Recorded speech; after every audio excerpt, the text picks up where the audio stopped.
Commander Jack Porter stood alone on the observation deck of the Pathfinder.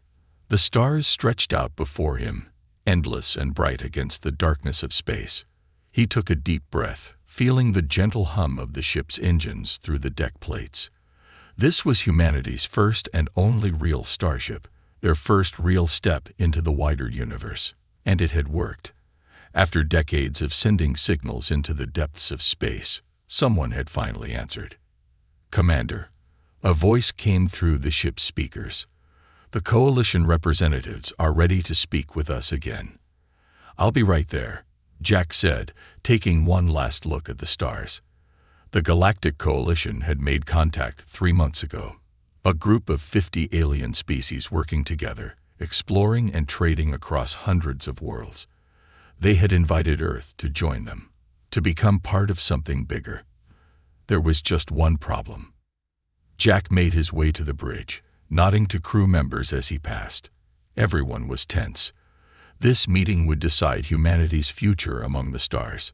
The bridge was quiet as Jack took his seat in the command chair. The main screen showed only stars for now. "Open the channel," he ordered. The screen flickered, and an alien face appeared. Ambassador Nex had blue skin that seemed to shimmer under the lights of his own ship. His 4 eyes blinked at different times, and the thin tentacles around his mouth moved constantly. "Commander Porter," Nex said, his voice translated through the ship's computers. "Have your leaders considered our requirements?" Jack nodded. "They have, Ambassador, but I'm afraid we have a problem." "Oh." All 4 of Nex's eyes focused on Jack.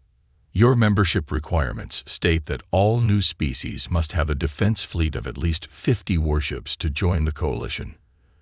"That is correct," Nex said. "All member species must be able to protect themselves and contribute to Coalition security." Jack gestured around him. "This is the Pathfinder, Earth's first and only interstellar ship. It took us 15 years and nearly all our spare resources to build her." Nex's tentacles twisted in what Jack had learned was a sign of surprise or disappointment. "1 ship? That's hardly a defense force. You'll need at least 50 warships to be considered for membership. Building 50 more ships like the Pathfinder would take centuries at our current level of production," Jack explained. "Is there no other way?" The alien's eyes narrowed. "The rules are clear, Commander Porter. The Coalition cannot protect species who cannot protect themselves. It would drain our resources and put too many lives at risk." Lieutenant Mike Reed leaned toward Jack from his station at Tactical. "They don't understand what we can do," he whispered. Jack nodded slightly. The aliens didn't know about humanity's unique advantages. On Earth, humans had evolved on a planet with higher gravity than most Coalition worlds. They had survived alongside dangerous predators and through countless natural disasters. This had made them naturally stronger and more adaptable than many alien species. But their real advantage was something else entirely. "Ambassador," Jack said carefully, "perhaps we could demonstrate our capabilities in another way. My orders are to meet with Coalition representatives, assess your technology, and determine if an alliance is in Earth's best interest." Nex seemed to consider this. "I suppose a demonstration could be arranged once you reach Coalition space. We are eager to welcome new species, even limited ones." Jack fought back a smile. The aliens had no idea what humans were capable of. "Thank you, Ambassador. We'll arrive at the Coalition station in 3 days." As the communication ended, the bridge crew looked at Jack. "They think we're weak," Lisa Grant said from her communication station. Her neural implant glowed softly at the base of her skull, just like the implants all the crew members had. "Let them," Jack replied. "Better to be underestimated." These neural implants were humanity's secret weapon. Developed 30 years ago, they allowed humans to connect directly with machines. Jack and his crew didn't just pilot the Pathfinder. They could become one with it. Their minds could merge with the ship's systems, allowing reaction times and coordination far beyond what any conventional pilot could achieve. The Coalition didn't know this. They thought humans piloted their ships like they did, with physical controls and computer assistance. They were wrong. 3 days later, the Pathfinder approached the massive Coalition space station. It was a beautiful structure, like a metal flower blooming in space, with ships of various sizes and shapes coming and going. "It's incredible," Lisa whispered, staring at the view screen. Jack nodded. "And soon, we'll be part of it." Suddenly, alarms blared across the bridge. 3 ships approaching fast. Mike called out from tactical. "They're not responding to hails, and their weapons are powering up." Jack turned to his first officer. "Raiders." Commander Tom Wilson nodded grimly. "Ambassador Nex warned us about them. They target newcomers to Coalition space, thinking they'll be easy prey. Coalition defense forces are still 10 minutes out," Lisa reported. Jack's hand moved to the base of his skull, where his neural implant was located. "We don't need help," he said quietly. The bridge crew exchanged looks. They knew what he was suggesting. "Sir," Mike said, "if we show them what we can really do." "The Coalition will have questions," Jack finished. "But better that than being destroyed before we even get a chance to join." The raiders were closing fast. 3 sleek, predatory ships with weapons much more advanced than Earth's conventional technology. "They're scanning us," Mike reported. "Getting ready to fire." Jack nodded and closed his eyes. "Bridge crew, prepare for neural interface." Each crew member placed their hands on special panels at their stations. The neural implants at the bases of their skulls began to glow brighter. "Should we hail Coalition defense?" Lisa asked. "No need," Jack replied, his voice becoming strangely calm as his consciousness expanded into the ship's systems. The Pathfinder was no longer just a vessel he commanded. It was becoming an extension of his body. Its sensors became his eyes, letting him see in all directions at once. Its hull became his skin, feeling the faint pressure of radiation from the nearby star. Its engines became his legs, ready to move with impossible precision. The rest of the bridge crew joined him, each connecting to their own systems, weapons, shields, communications, engines. Together, they weren't just 5 humans operating a ship. They were becoming the ship itself. On the Coalition station, Ambassador Nex watched with pity as the raiders approached the lone human vessel. "Poor creatures," he said to his aide. "Their first contact with the wider galaxy. And they face pirates. We should have sent an escort." Then he watched in confusion as the human ship suddenly moved with impossible speed and grace. The raiders fired, but the Pathfinder seemed to know where the shots would go before they were fired, slipping between energy beams with precision that defied belief. "What are we seeing?" Nex's aide asked in shock. The answer came a moment later, as the human ship fired back.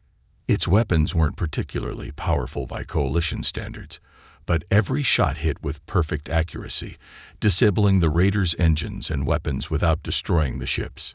In less than 2 minutes, all 3 raider vessels were drifting helplessly in space. "Impossible," Nex whispered. "No pilot could react that quickly." But humans could, and the Coalition was about to learn that when it came to humans, they had much to learn. Ambassador Nex could not believe what he had just seen. The human ship had defeated 3 raider vessels in less than 2 minutes. It had moved in ways that should not be possible for a ship of its size, reacting faster than any pilot he had ever witnessed.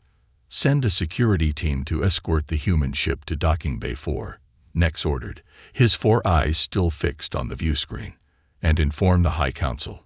They need to see this." Jack Porter disconnected from the neural interface, feeling the familiar disorientation as his consciousness returned fully to his body. Around him, the bridge crew did the same, each taking deep breaths as they readjusted. "Status report," Jack said, his voice slightly hoarse. "All systems functioning normally," Tom replied from the first officer's station. "Minor power drain from the rapid maneuvering, but nothing serious." "The raiders?" Jack asked. Mike checked his tactical display. "Disabled but alive. Coalition security vessels are moving to pick them up." Lisa looked up from communications. "We're receiving a transmission from the station. They're directing us to Docking Bay 4 and sending an escort. Jack nodded. Well, we definitely got their attention. Do you think we showed too much? Tom asked quietly. Maybe, Jack admitted. But we're here to negotiate an alliance. They need to know what we can really do. The Pathfinder followed the Coalition security vessels toward the massive space station. Up close, it was even more impressive. A structure larger than anything humans had ever built, housing representatives from 50 different species. Look at the size of those ships, Mike said, pointing to several massive vessels docked at the outer ring of the station. Each one was at least 20 times larger than the Pathfinder. They build big, Jack agreed. But bigger isn't always better. As the Pathfinder approached its assigned docking bay, Jack addressed the crew over the ship's internal communications. Everyone, remember why we're here. We represent all of humanity. The Coalition has technologies and resources we need, but we also have something they want, even if they don't know it yet. Be respectful, but don't let them talk down to us. The docking procedure went smoothly. The Pathfinder settled into place with a gentle thud as magnetic clamps secured it. Prepare to receive boarding party, Lisa announced. Ambassador Nex is coming aboard with 6 security officers. Jack straightened his uniform. Let's greet our hosts. Ambassador Nex had seen many new species join the Coalition over his long diplomatic career, but none had made such an immediate impression as these humans. As he walked through the airlock onto their ship, he tried to hide his curiosity. The humans looked remarkably similar to several other bipedal species in the Coalition, though their lack of any visible modifications or enhancements seemed primitive. Most advanced species had some form of visible technology integrated into their bodies. Commander Porter, Nex said, extending his upper arms in the traditional Coalition greeting. That was an impressive display. Jack smiled, mimicking the greeting gesture. Thank you, Ambassador. I hope it demonstrates that while we may only have one ship, it's quite capable. Nex's eyes fixed on Jack. How did your vessel move with such precision?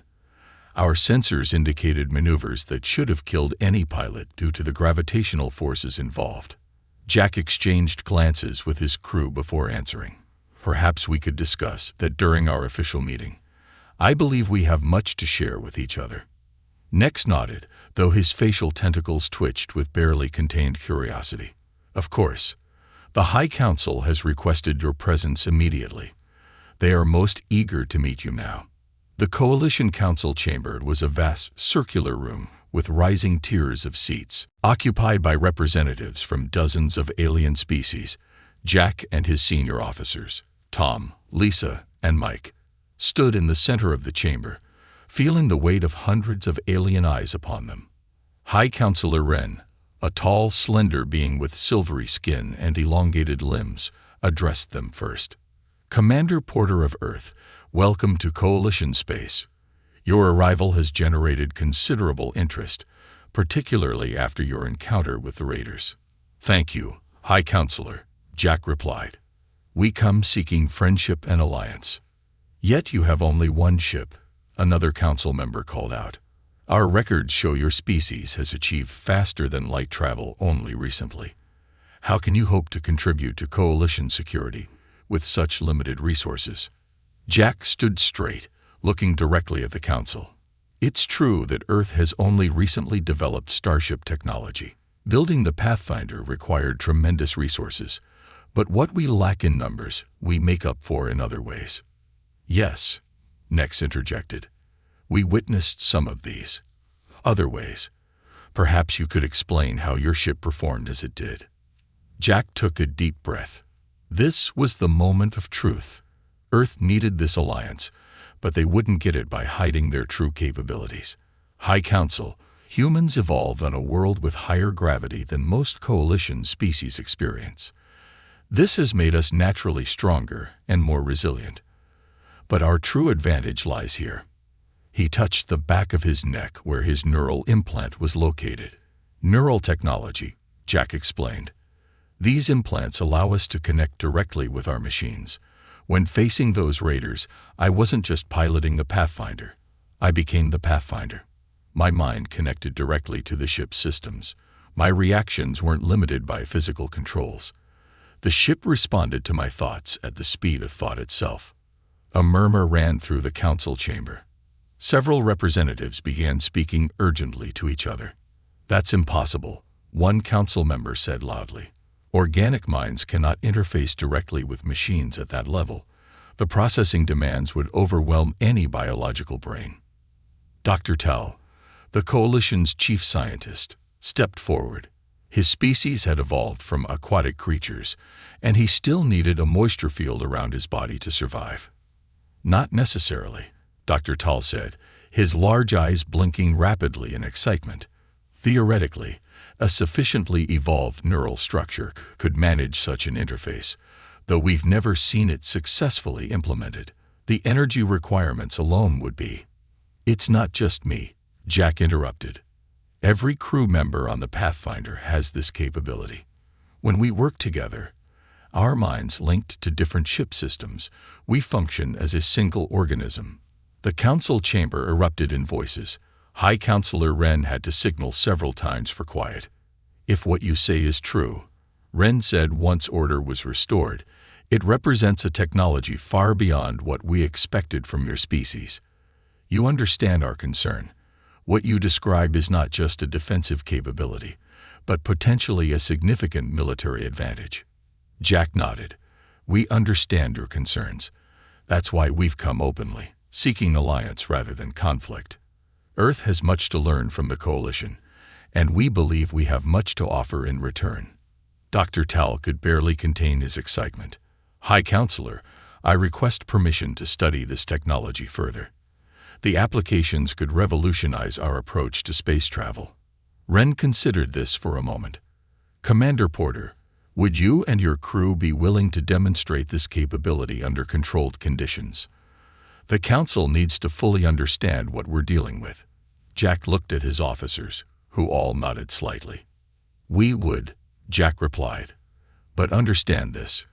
Humanity developed this technology not for war, but for exploration. The neural interface allows us perfect control in the dangerous environment of space. It lets us operate our ship with minimal crew and resources. It's how we've compensated for our limitations." High Counselor Wren's expression was unreadable. "The test will be arranged for tomorrow. Until then, you and your crew will be honored guests on the station." As they left the council chamber, Mike whispered to Jack, "They're scared of us now." "No," Jack corrected him. "They're intrigued by us. There's a difference." What neither Jack nor his crew realized was that the Coalition leaders were now engaged in urgent discussions about what the arrival of humans truly meant for the future of galactic politics. One ship with these capabilities was interesting. A fleet of such vessels would be revolutionary, or terrifying, depending on one's perspective. And somewhere in the shadows of the station, other eyes watched with great interest. Not everyone in the Coalition welcomed the idea of a new species with such unique abilities joining their ranks. News of the human ship's performance spread quickly through the Coalition space station. Aliens from many different species found reasons to walk past Docking Bay 4, hoping to catch a glimpse of the Pathfinder and its crew. Inside the Coalition's secure meeting room, High Counselor Wren watched the recording of the battle against the Raiders for the 10th time. "Play it again," he ordered, his silvery fingers tapping on the table. "Slow it down to 1/4 speed." The holographic display showed the human ship dodging energy beams that should have hit it, responding to attacks almost before they happened. "It's not just fast reflexes," Dr. Tal said, his moist skin glistening under the room's lights. "Look at how the ship adjusts its shield strength exactly where needed, milliseconds before impact. That's beyond what even our best AIs can manage." Ambassador Nex's facial tentacles twisted nervously. "If their neural technology works as they claim, it changes everything. Our membership offer was based on the assumption that humans would remain a minor power for centuries, gradually building up their fleet while depending on Coalition protection." Wren nodded slowly. "Instead, we've discovered a species that might soon match or exceed our technological capabilities. Should we refuse their membership? asked Defense Minister Kraft, a heavily armored reptilian being. Perhaps it would be safer to keep them isolated until we understand their full capabilities. Dr. Tal made a bubbling sound that indicated disagreement in his species. That would be a mistake. This neural interface technology has applications far beyond warfare. Imagine the advances in medicine, exploration, even arts and entertainment. We should embrace this opportunity. Or, Kraft countered, we could be inviting our own destruction. One human ship nearly matches 3 of our vessels. What would happen if they built 10 ships? Or 100? High Counselor Wren raised a hand for silence. We will proceed with the test tomorrow. Until then, I want complete surveillance on the humans and their ship. Not intrusive enough to detect, but I want to know everything they do. And after the test? Nex asked. After the test, Wren said quietly, we will decide whether humans are to be our greatest allies or our greatest concern. Jack and his crew were given quarters on the residential level of the station. The rooms were comfortable, if slightly strange to human tastes. The beds were too soft, the air too humid, and the gravity just a little too light. Still, after months in the confined space of the Pathfinder, it was a welcome change. Lisa knocked on Jack's door that evening. When he opened it, she held a small device in her hand. Found this, she whispered, pointing to the device. Listening technology, advanced, but detectable. Jack wasn't surprised. They'd be fools not to monitor us. Find any others. 3 in each of our rooms. None that can see, just listen. Jack nodded. Tell the others. Be careful what you say, but don't mention that we know. Lisa smiled. Already did. Mike says he's been talking to his about Earth sports for the last hour. Figures whoever's listening is bored to tears by now. Jack laughed. Good. Let's give them nothing useful. Tomorrow is what matters. The test chamber was enormous. A spherical space nearly a kilometer across with specialized equipment along the walls. In the center floated the Pathfinder, surrounded by 5 Coalition training vessels. Each was approximately the same size as the human ship, but bore the distinctive markings of the Coalition Defense Force. Jack and his bridge crew stood in the observation room with High Counselor Wren, Dr. Tal, and several other Coalition officials. A large view screen showed the ships floating in the test chamber. We've prepared a combat simulation, Wren explained, gesturing to the screen. Your Pathfinder against 5 of our training vessels. If you succeed, we'll reconsider our fleet requirement. Jack studied the setup. Those ships are drone-controlled. Yes, Dr. Tal confirmed. They're linked to our most advanced combat eye. It's been programmed with the data from your encounter with the Raiders. Jack exchanged glances with his crew. The Coalition wanted to study human capabilities more closely, to learn their limits. Refusing would only fuel their suspicions. We accept, he said. But we'll need to board our ship. Of course, Wren nodded. A shuttle is waiting to take you to the Pathfinder.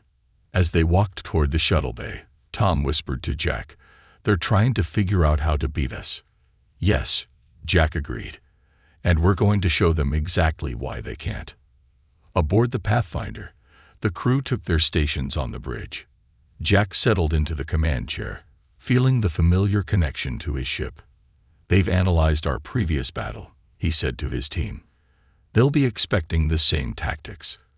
So we'll give them something new. Lissa looked up from her station. Neural mesh. Jack nodded. Full integration.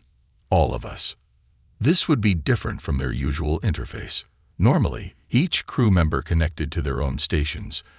Jack to command and navigation, Mike to tactical, Lisa to communications, Tom to ship systems.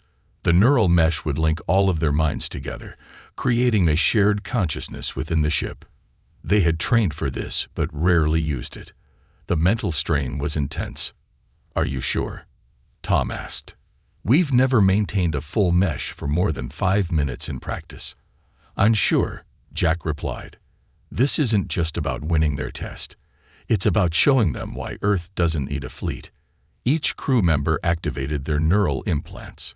This time, Instead of simply connecting to the ship's systems, they connected to each other. Jack felt his consciousness expand, merging with his crew's minds.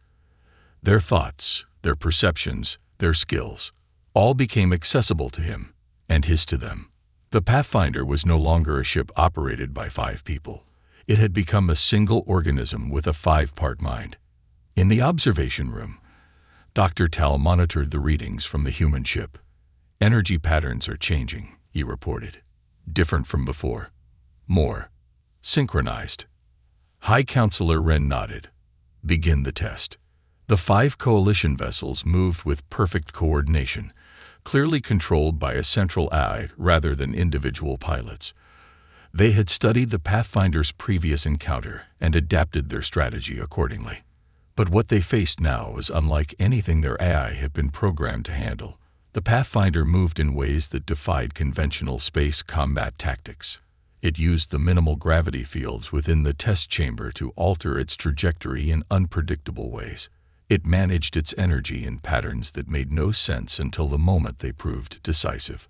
When the coalition ships fired, the Pathfinder wasn't where they aimed. When they tried to predict its movements, it changed patterns instantly. When they attempted to surround it, it created false sensor readings that confused their targeting systems.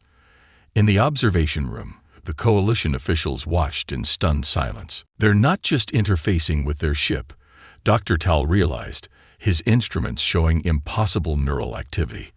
"They're interfacing with each other, a hive mind within a single vessel." Defense Minister Kraft's scales darkened with alarm. One mind controlling an entire ship. Imagine if they had more than one. "I believe," High Counselor Wren said quietly, "that is precisely what Commander Porter is trying to show us. They don't need 50 ships because each of their ships has capabilities far beyond our own." On the view screen, the Pathfinder executed a series of maneuvers that left 3 coalition vessels disabled. The remaining 2 continued to fight, but their movements seemed clumsy and predictable compared to the human ship's fluid grace. "I've seen enough," Wren said, raising a hand. "End the simulation." The coalition ships powered down their weapons and returned to their starting positions. The Pathfinder hovered in the center of the test chamber, seemingly unaffected by the intense battle it had just fought. "Have the humans return to the station," Wren ordered. "The Council must discuss this immediately." As the officials filed out of the observation room, Dr. Tal remained, staring at the neural activity readings from the human ship. "Fascinating," he whispered. "They've evolved in a completely different direction than any species we've encountered. Not more ships, better integration with the ones they have." In the shadows of the room, Defense Minister Kraft lingered, his reptilian eyes narrowed. "Or more dangerous," he hissed softly. "Much more dangerous." Jack disconnected from the neural mesh with a gasp.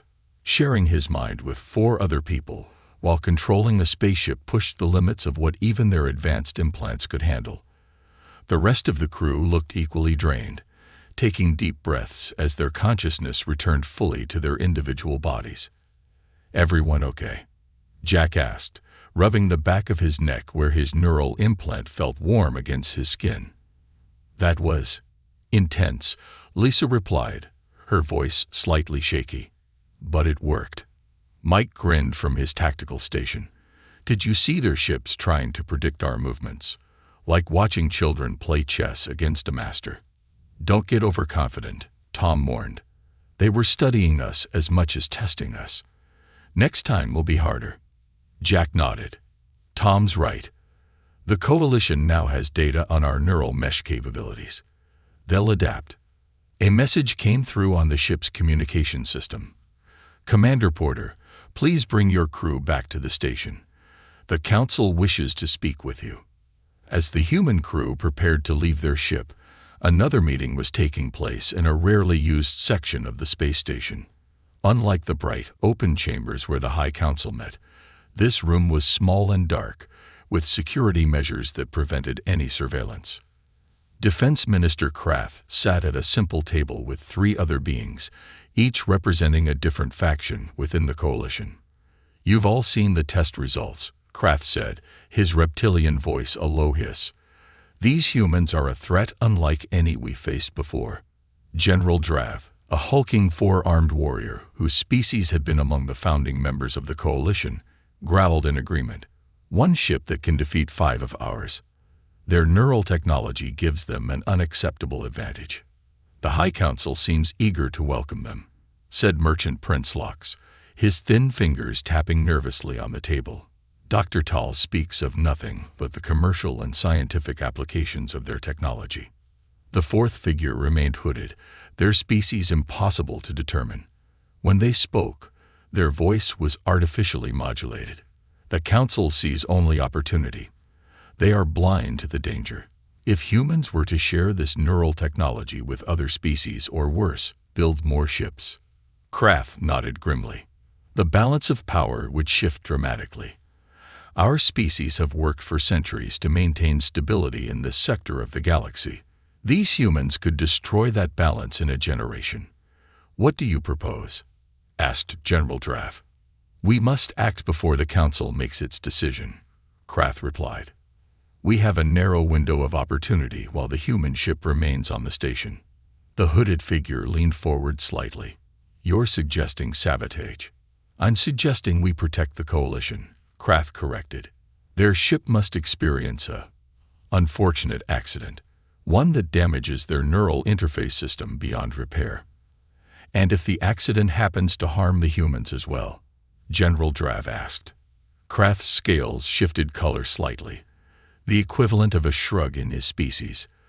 Then we will mourn the tragic loss of our potential new allies. Jack and his crew were escorted to a smaller meeting room rather than the main council chamber. Only High Councilor Wren, Ambassador Nex, and Dr. Tal were present. Please sit. Wren gestured to seats around the table. What you demonstrated today was remarkable. Thank you, Jack replied cautiously. The reduced number of officials made him wonder what was happening. Has the Council reached a decision about Earth's membership? Wren's silvery fingers tapped on the table. Not yet. Your capabilities have caused considerable debate. Some see tremendous opportunity in an alliance with Earth. Others see concerns. Concerns? Lisa asked. Dr. Tal leaned forward eagerly. Your neural mesh technology is far beyond what we anticipated from a species at your technological level.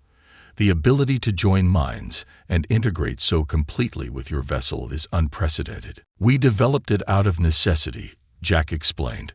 Earth doesn't have the resources to build a large fleet. We had to maximize the efficiency of the ships we could build. An elegant solution, Nex admitted, his facial tentacles moving slowly. But you must understand the political implications. Some coalition members see your technology as potentially destabilizing. Jack nodded slowly. You're afraid of what would happen if we built more ships like the Pathfinder. Or if other species adopted your neural technology, Wren added.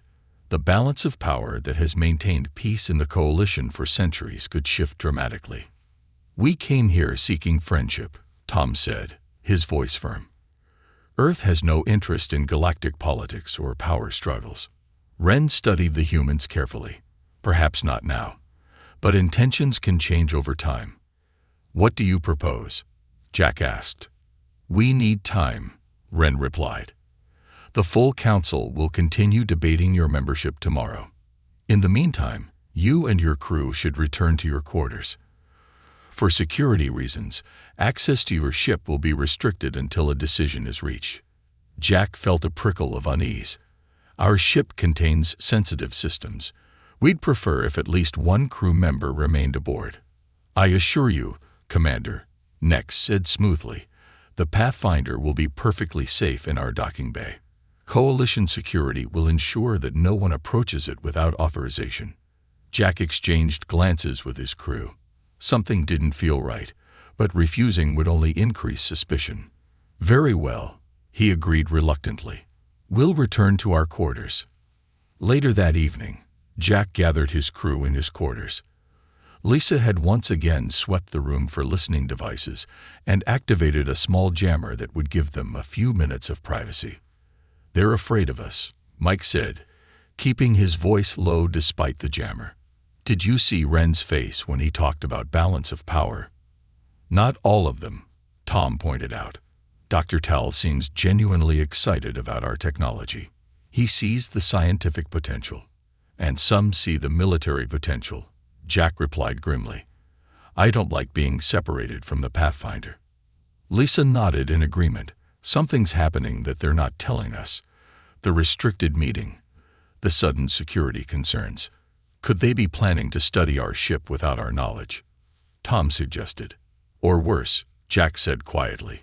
We need to get back to the Pathfinder. Tonight. How? Mike asked. The docking bay is restricted.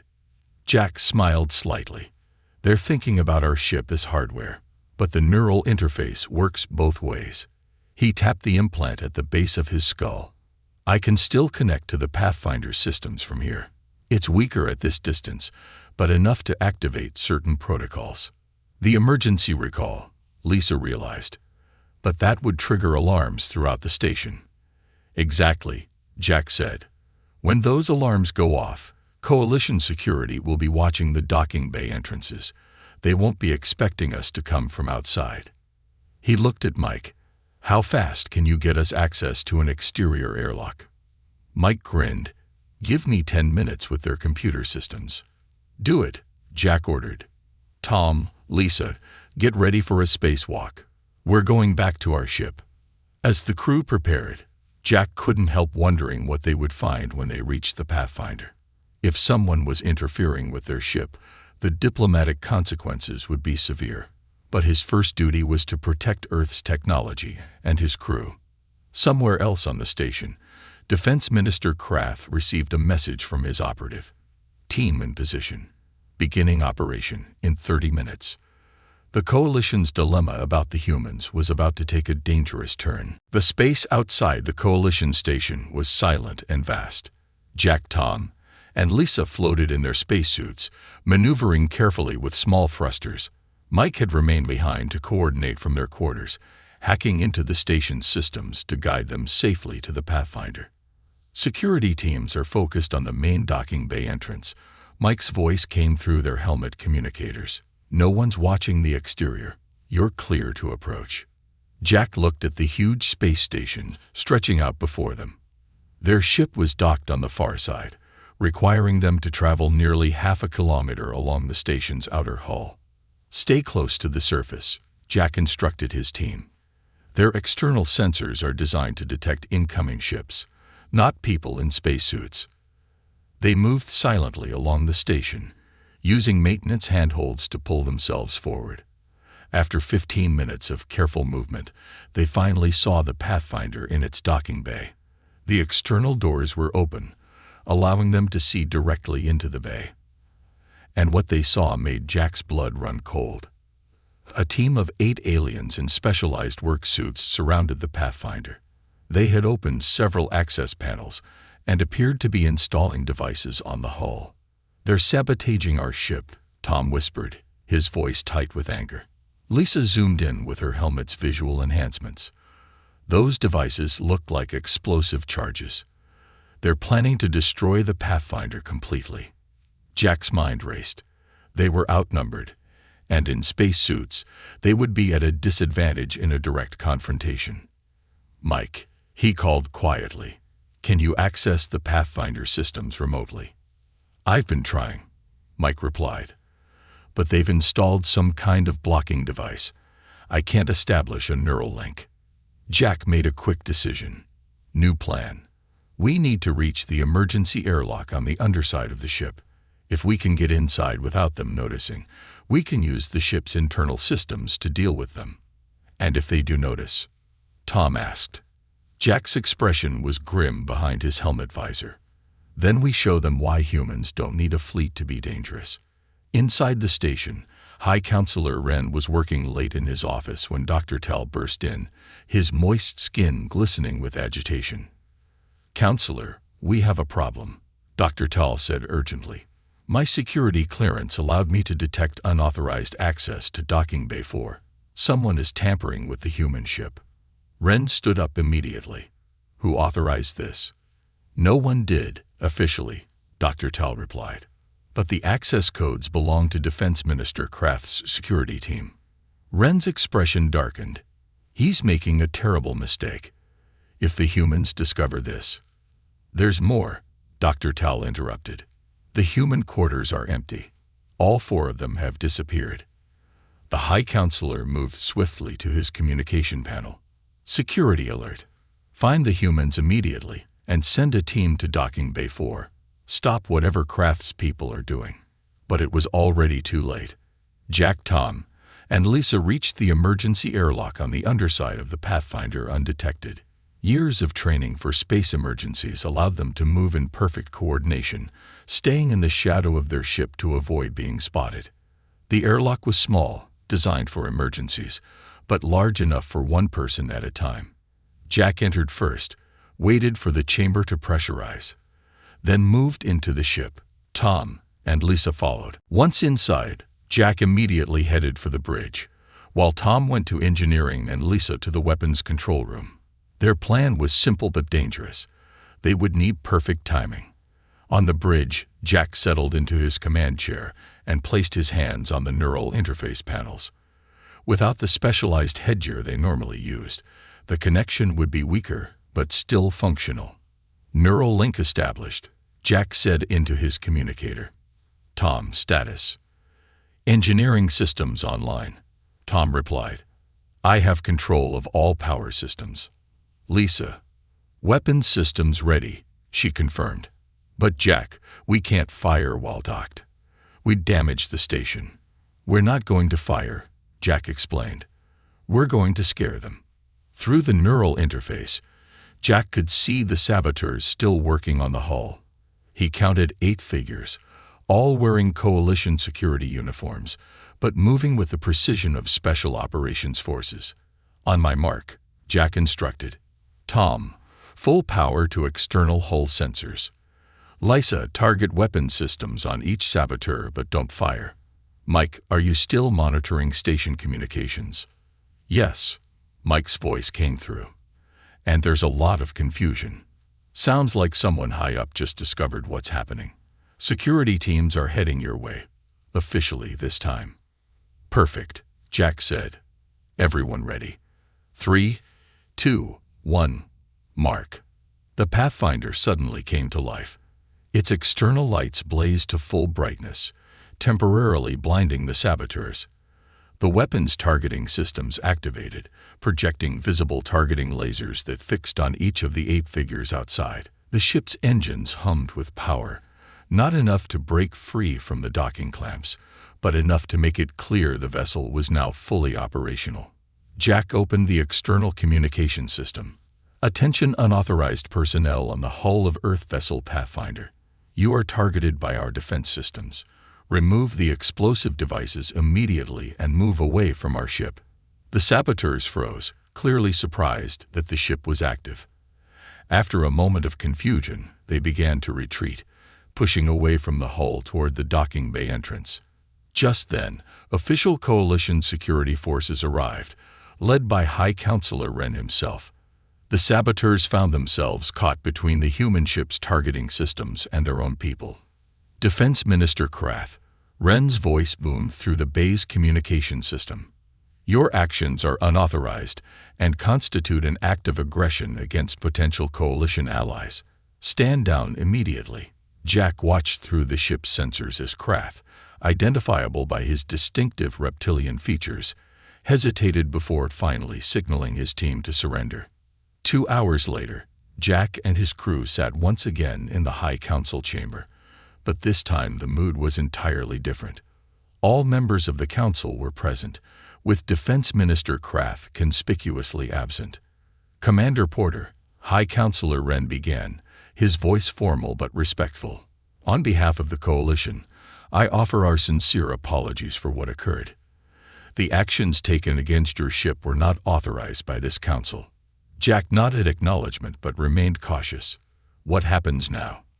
Minister Kraft and his conspirators will face justice for their actions, Wren assured him.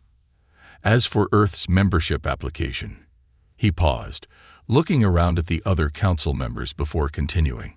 We have reached a unanimous decision. The chamber fell silent as everyone waited for the verdict. The requirement for a defensive fleet was based on our understanding of conventional warfare and space travel. Wren explained, "Your approach is unconventional, but demonstrably effective." Dr. Tal stepped forward, unable to contain his enthusiasm. "Your neural interface technology represents an entirely new paradigm. One ship with your capabilities is indeed equivalent to a traditional fleet. Therefore," Wren continued, "Earth will be granted full membership in the coalition, with no requirement to build additional vessels. Instead, we propose a technology exchange program, with appropriate safeguards for both sides." Jack looked at his crew, seeing their relief and pride. "The exchange program sounds promising. Earth has much to learn from the coalition, and it seems we may have some things to teach as well." "Indeed," Wren agreed. "Today has taught us an important lesson about making assumptions. We thought humans needed a fleet to protect themselves and contribute to coalition security." Jack smiled. "And we showed you that humans find different solutions to problems. It's how we've survived on Earth. We adapt, we innovate, and we make the most of what we have." The coalition had expected humans to follow the same path as every other species, building bigger fleets, competing for resources, thinking of space as a place to be conquered. Instead, humans had shown them that sometimes the most powerful force wasn't the size of your fleet, but the way you connected with the ships you had.